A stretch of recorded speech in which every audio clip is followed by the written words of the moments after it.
Geminis, welcome to my channel and welcome to my returning subscribers.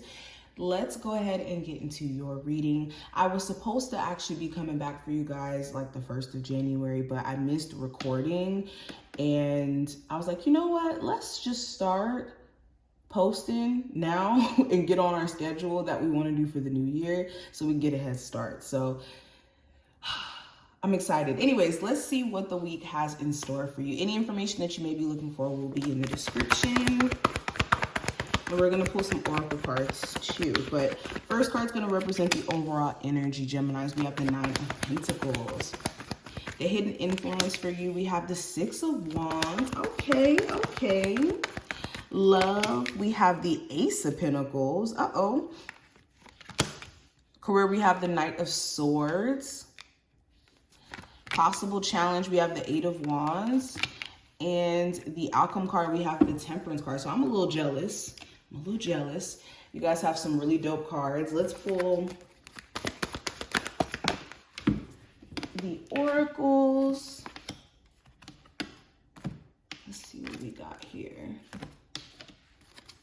Geminis. Oh, yeah, I'm definitely jealous. Let's get into it, Geminis. Let's get into it. And we will cover the oracle cards towards the end. So first card represented by the 9 of Pentacles, the overall energy. This talks about you focusing on your goals and your sense of security, your foundation and whatnot. For my single Geminis, you could be extremely focused on ways that you can personally thrive even more. When it comes to your physical health, I'm seeing mainly. Maybe you haven't been able to, keep up with your eating habits, or in terms of working out, or just treating your body good as a whole. You could be focused on goals to start doing that. Also, money management is another thing that I'm seeing. If you have like a bad spending habits, or if you've been kind of going overboard with spending, this is a time where maybe you're trying to be more conscious of that. Okay. I'm also seeing some of you may be starting some sort of new business or business plans. It's like mapping out the things that you want to do with yourself or do career-wise, And a lot of you could just be in a space to where you're thriving. You're thriving because you're starting to see opportunity where maybe, I don't know, you got sidetracked for a second.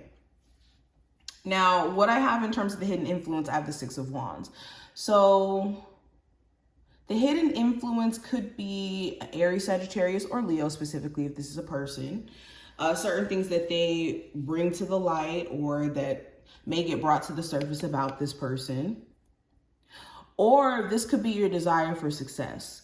Your desire for success could be moving you during this week, and you could be more intentional in what you're doing, or certain goals that you want to achieve or that you want to make happen for yourself that may scare you, may be what's motivating you this week to take action.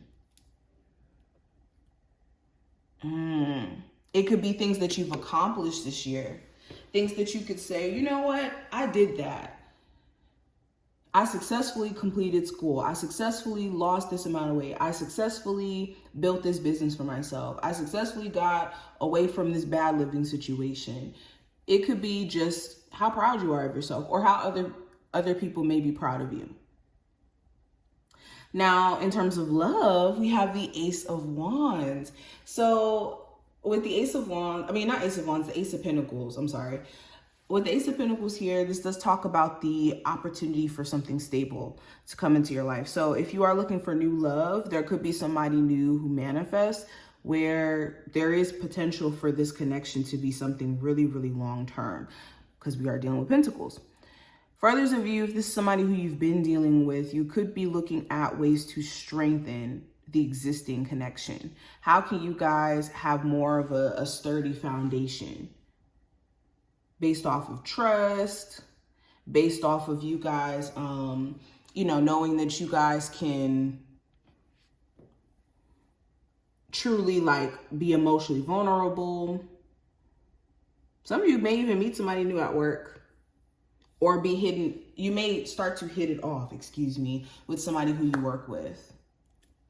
Now, in terms of work, let's talk about that. We have the Knight of Swords. So you could be feeling, like I said, more driven, motivated, focused than ever. If you've been feeling kind of scatterbrained or just not in the best mental space, you could feel a lot more focused and clear on what you need to do and trying to take action on it, honestly. Like the Knight of Swords is like, okay, let me just try these ideas out. Let me see where this will take me. And your ability to kind of be fearless or to not worry about whether or not things are going to be 100% perfect or being a perfectionist is like the beauty of it. You also could have certain coworkers that are a little confrontational. You want to protect your energy from getting into like just little things, tiffs with certain coworkers, or just letting certain coworkers throw off your energy. Now, the possible challenge with the Eight of Wands could be some sort of travel here. So maybe there's like certain like mishaps. We are in the middle of Mercury retrograde that went back into Sagittarius. Now, it was in Capricorn, now it's in Sagittarius. So travel plans, moving, something with a vehicle. So definitely make sure, like when it comes to Mercury retrograde related things, that you're like double checking everything, especially if you are going on any vacations, making sure that you're checking up on like whether or not you're having the right times for the things that you're supposed to go to. Because you could easily let time slip away from you during Mercury retrograde too, if you're not careful. But also, family could be coming in who you haven't seen in a while, and this could be a little bit of a challenge in itself as well. But going into the last card, the advice for you, the Temperance card, take your time. Don't rush trying to get things done during this week. It's no point. Are you rushing to just get things done just to say you got it done? Or are you enjoying the journey? Are you allowing yourself to just kind of be in the flow of letting things just kind of you creating and allowing the universe to respond? Okay, so if you do have certain goals here, this is making sure that you're doing your part so that over time, things will, develop and grow, and also the universe can respond. Also grounding yourself, making sure you're having a good balance between your spiritual self and also you being like a human being. You're a spiritual being having a human experience, understanding that balance and not separating the two, where you're too into your spirituality to where you're not, grounded in terms of your physical responsibilities, and not too into your physical responsibilities to where you're not grounded spiritually. Okay, and same thing with emotions, and also your emotions and your desires, and also like the tangible reality that you exist in. Having an understanding of the balance there. But anywho, going into the oracle cards, we have welcome abundance into your life as the spiritual message, which is beautiful. It says prosperity is on its way to you. Have faith that source will heal your financial challenges. So yes, if you've been having financial issues, understand that your spiritual team is going to be blessing you with more money or with ideas, intuitive nudges towards opportunity for you. So if you've been feeling pulled to do certain things or to take certain actions, it could be spirit guiding you to open another door or another channel for money to flow to you. Because essentially that's what it is. When you have quote unquote sources, listen to that, sources of income. Listen to that. That in itself explains sources of income. So an inflow. In order for you to have an inflow of abundance, you have to have an ability to create multiple sources for that inflow to come in. So if you feel inspired, if you feel moved to do certain things, there's a reason. Okay, we also have Full moon. So the full moon represents releasing, letting go, shedding process, shedding old skin, and making way for new opportunity. That's why we go through like this full moon energy where we're purging. It's so that we can bring in the newness. So that's what's happening as of right now. I think that this week is about purging, releasing, letting go so that we can make way for new.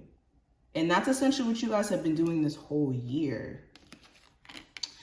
Ooh, look, and we have Metamorphosis. So these two cards are interconnected. Metamorphosis talks about change and also the process of releasing and letting go. And the full moon represents that same tune. So this is the perfect week for you guys to get started on those minor changes that you want to make in routine and how you show up for yourself in your daily habits. And that could simultaneously change the way you think and the way you feel and what you experience. So it's just kind of starting there. But I hope that this was helpful. If you enjoyed, definitely thumbs up the video, and I will talk to you in the next one.